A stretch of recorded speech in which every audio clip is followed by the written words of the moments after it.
Another important part of today is remembering the sacrifices of those who died to protect our country. I sat down with a Randolph County mother who is part of a club no parent ever hopes to join.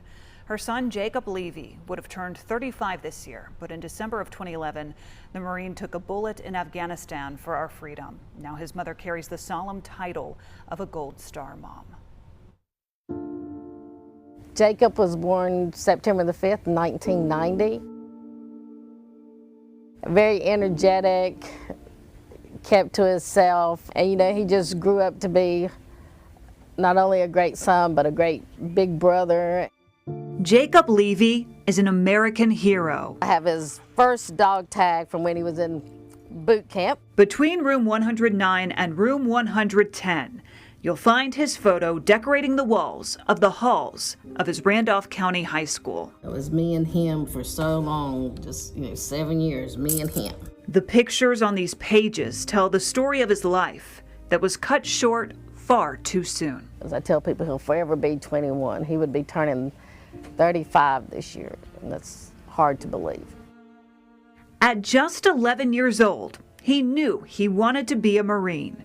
And when he graduated high school in 2009, he left for basic training to accomplish that goal. And I remember getting the call that, he had made it through the crucible and he was a Marine. She remembers the pride she felt in that moment, not only her own pride, but Jacob's too.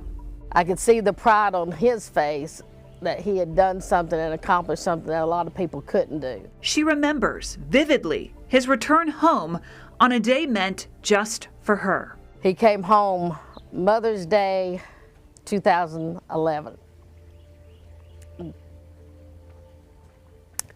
The best Mother's Day that I could have had.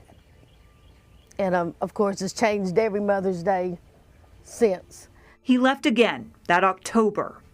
The last call she received from her son came on November 14th of 2011. They were going into a hot spot. But on December 7th, she received a call she never wanted and will never forget.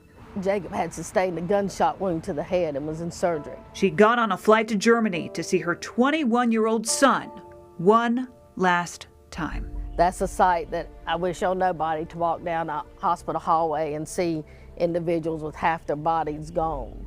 And I walk into Jacob's room and he's got a bandage around his head. Because of his donated organs, at least 7 people are alive today. Jacob gave the ultimate sacrifice, but yet he continues to give. As she turns the page on another year without her son, she carries pieces of him everywhere she goes. We don't forget him, and that's important. And her wish is for us to remember his sacrifice. You keep telling the stories, and so we don't forget.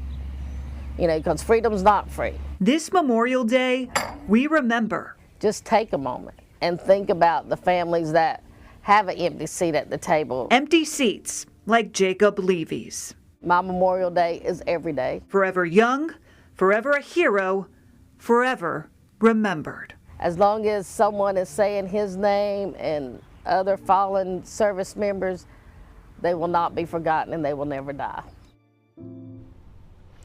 Eastern Randolph High School continues to have a scholarship fund in Jacob's name given to a senior ROTC cadet going to college or into the military, and that has been given out now for 14 years.